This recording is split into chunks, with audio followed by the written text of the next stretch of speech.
Bom, Então, pessoal, quero agradecer, como eu disse, mais uma vez, estar aqui com vocês hoje.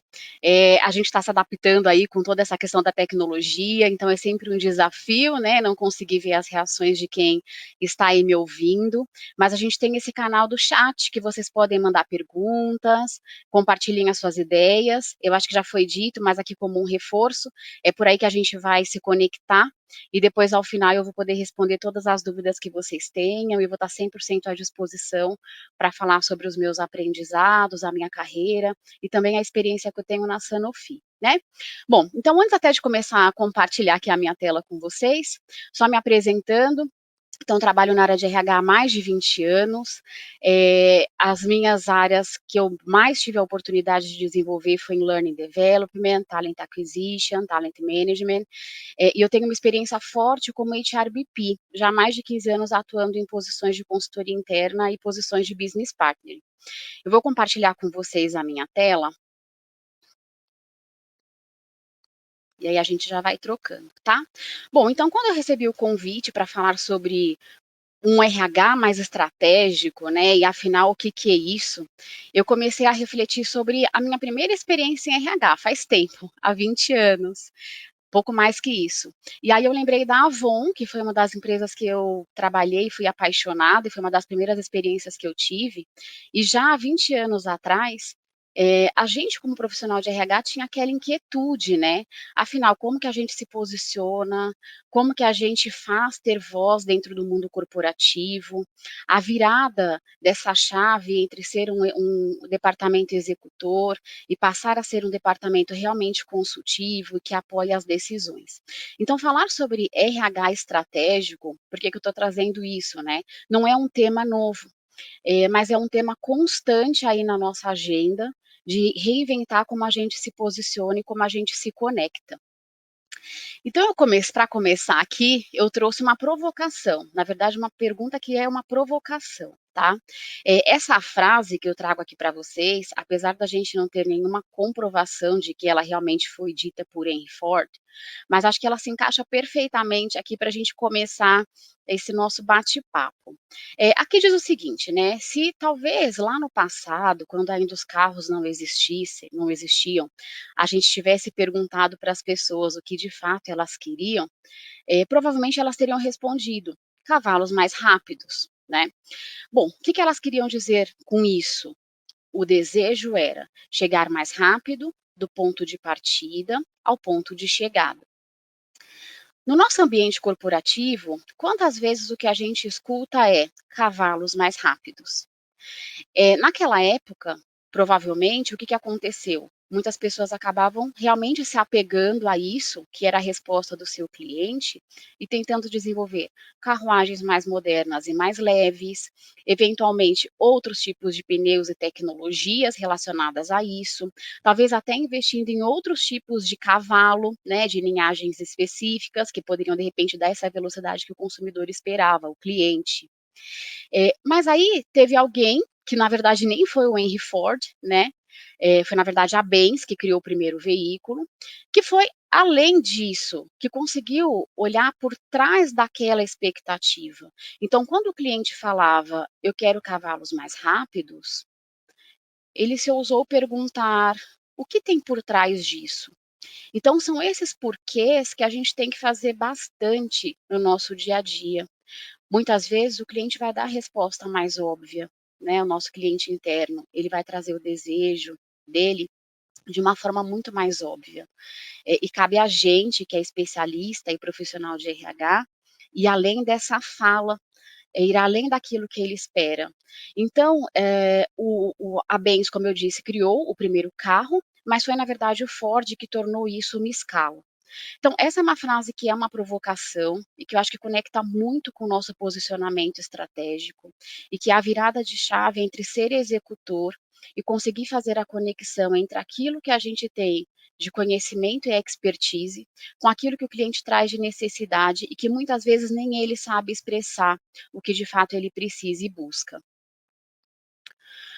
Bom, e aí se o seu RH ainda não é estratégico, a gente, na verdade, tem uma oportunidade, então você tem uma oportunidade na sua mão, que é justamente pegar essa carroça, né, se que hoje você talvez enxergue que você tem, e transformar essa carroça aí, quem sabe, num dos carros mais caros do mundo, né, um Bugatti, por exemplo, e surpreender o seu cliente. Mas para você surpreendê-lo, a primeira coisa é você gerar essa conexão e ter uma abertura genuína para fazer a pergunta sobre o que o seu cliente espera de você. Então, quando você abre essa porta, onde o cliente pode expressar o que ele deseja e o que ele espera, você começa a gerar uma conexão genuína. E você começa a entender os desejos dele e as necessidades, talvez que ele ainda nem ousou sonhar. E é onde você consegue ir além, que é conectando com o que de fato você tem para oferecer. Certo? Então, não fique triste se você entende que o seu RH ainda não é estratégico como você gostaria. Essa é uma evolução constante e ela sempre vai partir desse entendimento, que é ir além do que o seu cliente espera. Então, o que a gente precisa é transformar a nossa função de recursos humanos, né. Então aqui eu trago essa escala que vai, do nível básico até o ir além. Então o que que seria, na verdade, esse nível básico? É aquilo que a gente garante o funcionamento do nossa área de recursos humanos no dia a dia. Então isso é muito importante, e a gente não e todas as funções dentro de RH, não importa se você é um HRBP, se você trabalha no departamento pessoal ou remuneração, enfim, garantir a necessidade básica é o que a gente precisa ter como fortaleza, sem dúvida também. E aí eu até lembro de quando uma das experiências que eu tive, também já faz algum tempo, essa história, mas logo no meu primeiro dia de trabalho, ainda não foi na Sanofi, que é onde eu trabalho hoje, algum tempo atrás, antes da Sanofi, era a minha primeira posição como coordenadora de recursos humanos, e uma diretora, a minha diretora, no caso de recursos humanos, a primeira conversa que eu tive com ela, eu ali toda cheia de ideias, né, ansiedade para colocar tudo em prática, e ela falou assim para mim: "Solange, não adianta você vir com ideias disruptivas se a gente tiver problema na base da pirâmide". Como eu era jovem e eu tinha um papel, né, meu papel era consultor de recursos humanos, aquilo me soou até estranho e eu tive um pouco de dificuldade de digerir, porque quando ela falava de temas básicos, ela falava de questões que a gente tinha ainda na operação de RH. E ela me pedia para apoiar essa operação. Então aquilo me gerou um certo desconforto, eu tinha acabado de mudar de empresa, tinha feito uma troca, eu estava cheia de energia, já queria partir para a escuta, transformação cultural, engajamento. E de repente eu me vi com aquela afirmação e pedido que não conectava muito com a minha expectativa. E demorou um tempo para eu entender. Se a gente não está garantindo para o cliente o básico, toda vez quando você for fazer a escuta sobre o que ele precisa, inevitavelmente é para o básico que ele vai voltar. Então, esse posicionamento de RH, ele funciona quase como uma pirâmide de Maslow mesmo, né, que já é bem conhecido. Então, o básico é aquilo que a gente tem que garantir. E aí, quando a gente olha para departamento de RH e para todas as suas funções, a gente tem que trabalhar de uma maneira muito integrada.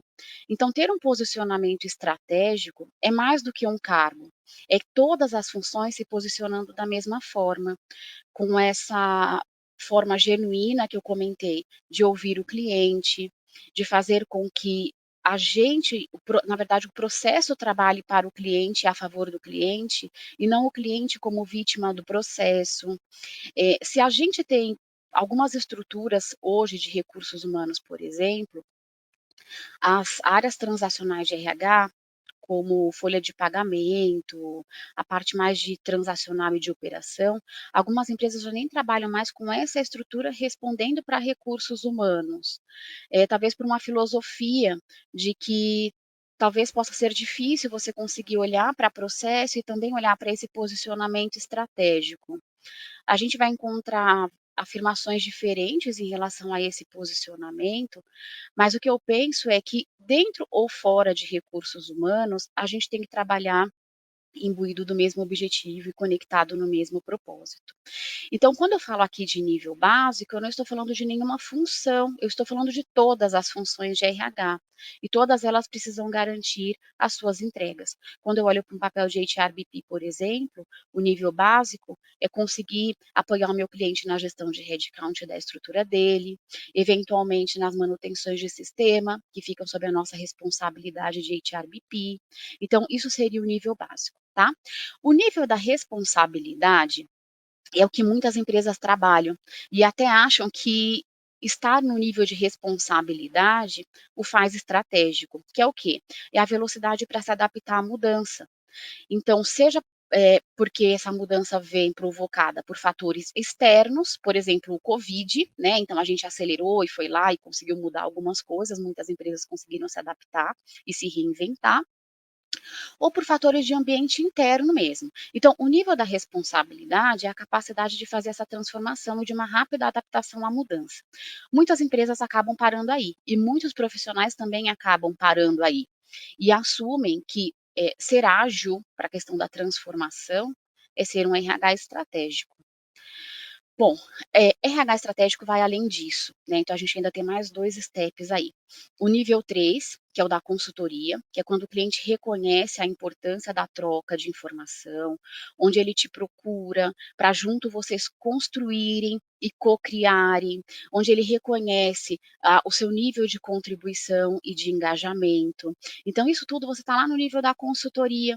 Então é essa conexão que você consegue estabelecer com o seu cliente, onde você já nem precisa mais procurá-lo. É ele que vai sentir a sua falta, é ele que vai te procurar e é ele que vai querer ouvir os seus aconselhamentos. Então esse é o nível da consultoria. Bom, nossa Solange, mas isso ainda não é estratégico? Não. Para você ser estratégico, você tem que ir além, que é quebrar, inclusive, essa expectativa do cliente. Muitas vezes, modificar o mindset, tá? Que é bem aquele modelo que a gente falou agora da carruagem e do carro, inclusive quebrar mindset. Então, esse ir além é quando você está tão conectado com a estratégia da empresa, com os desafios que a empresa tem, o mercado, que vai além do seu ambiente de trabalho. Muitas vezes você tem que, inclusive, o seu benchmark deixa de ser com pessoas de recursos humanos apenas. Então, você vai se conectar com outras práticas de mercado, temas de economia, política. Se a sua empresa é uma empresa multinacional, como eu tenho a oportunidade de ter trabalhado em várias empresas multinacionais, inclusive se conectar com colegas de outros países. Então, esse ir além é você conseguir reunir todas essas informações que você vai capturar em outros cenários, além do ambiente que você vive, e ser provocativo. Então, você vai provocar a mudança. Você vai ser capaz de convidar o seu cliente para uma conversa onde é você que vai sinalizar para ele riscos e oportunidades que talvez ele nem pensou ainda.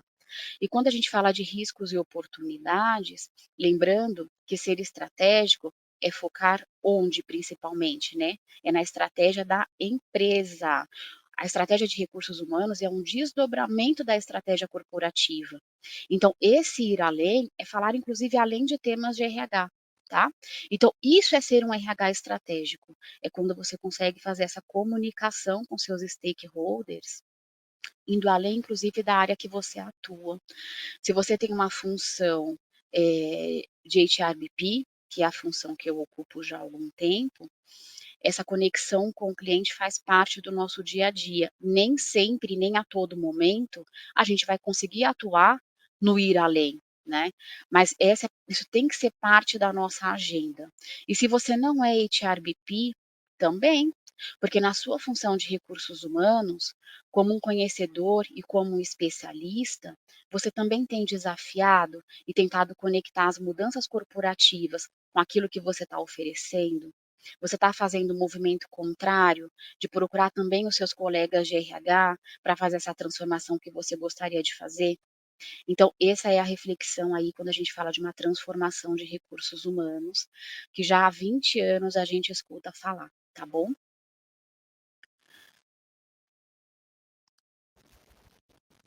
Bom, então, se a gente pudesse dividir aqui, ó, o RH em alguns pilares estratégicos, eu colocaria 4 pilares em especial, tá. O RH como agente de transformação, que é aquele que modula a cultura da empresa, se adequa às necessidades do negócio. Tem que ser um RH digital, então quando a gente fala de digital, não são só ferramentas tecnológicas, mas essa mudança de mindset. Utiliza também sistemas de RH, investe em TI para conseguir deixar a agenda livre para atuar em outros níveis, além do básico, ok? Análise de dados, então utiliza resultados e dados e fatos concretos para tomada de decisão e tem uma visão estratégica do negócio. Então, esses são os 4 pilares essenciais aí de um RH estratégico, tá bom? E quando a gente fala de uma visão estratégica de negócio, é aquilo que eu também, assim, reforçando o que eu comentei, né, que é ir além do RH, é falar da empresa em sua totalidade, focar no crescimento, na rentabilidade, no sucesso, entender o modelo do negócio. Então, é além do entender a sua função core, que é recursos humanos. É entender do negócio que você atua, que a sua empresa opera e conectar essa estratégia com as suas atividades. Mas para a gente que trabalha em recursos humanos, muitas vezes essa conexão, ela gera a ambiguidade, né. E aí até por isso que eu pergunto aqui, ó, é realmente uma ambiguidade ou é só uma questão de mudar a perspectiva? Do que eu estou falando, né. A gente que trabalha em RH, muitas vezes, eu digo muitas vezes, porque acho que também tem mudado um pouco aí o nosso mindset, tá bom. Mas muitas vezes do que a gente gosta de falar? De pessoas, de cultura, de propósito, de engajamento, eh, de conexão. Então é disso que a gente sabe e gosta de falar muitas vezes. Mas quando a gente vai conectar com as áreas de produção, finanças, comercial, do que essas áreas estão falando? De dinheiro, de economia, de resultado financeiro, de BOI, de NET, né? De toda essa linguagem financeira. É disso que os nossos clientes e os nossos stakeholders internos falam. E aí gera o quê? A produção falando de como aumentar a sua linha de produção, a sua produtividade, trazer mais dinheiro, e o RH perdido ali, muitas vezes sem saber como conectar isso com as suas estratégias. Aí você vai para finanças, fala de novo também do resultado da empresa, a gente tem que cortar pessoas, ou a gente tem que crescer em resultado, e o RH não consegue às vezes se conectar com essa linguagem. E aí quando você vai para o comercial, então nem se fala. Então essas carinhas aqui que eu coloquei, né, assim, confuso, porque muitas pessoas afirmam o quê? "Poxa, eu não tenho espaço para falar sobre gente na minha empresa. O mindset da minha empresa é 100% financeiro. Aqui a gente só olha pela expectativa financeira".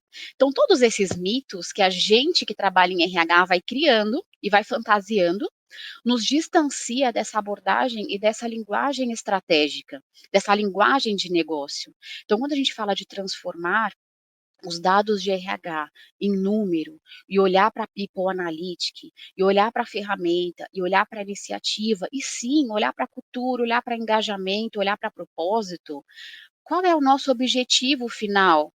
É facilitar que a gente atinja justamente esse resultado financeiro. Então, aqui, essa também é uma mudança de perspectiva.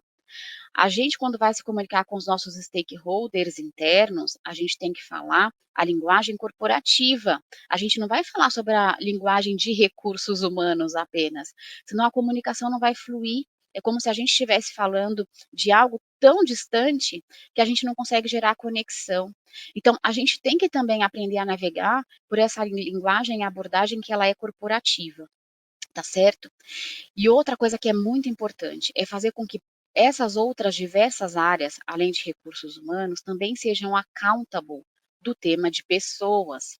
E que assim como a gente também tem que se desafiar para entender sobre produção, finanças, comercial e toda a cadeia da nossa corporação, pessoas também têm que fazer parte dessa agenda, então essa responsabilidade ela é compartilhada, e ela é tão importante quanto, mas a gente tem que saber lidar com essa ambiguidade. tá certo? De muitas vezes a gente sim tem alguns impactos que a gente entende que talvez não serão positivos nas pessoas, se a gente olha pelo aspecto da ambiguidade, mas se você muda a perspectiva e consegue entender isso por um cenário muito maior, da ambição corporativa, a gente consegue passar por tudo isso de uma forma mais fluida.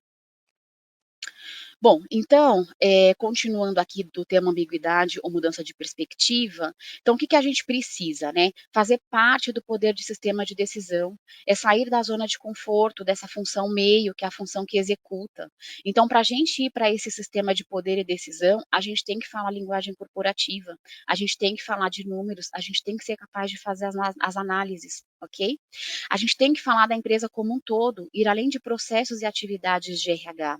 Então, quando a gente estiver numa reunião de negócio com outras pessoas que não são da área de recursos humanos, a gente tem que se conectar com a linguagem corporativa.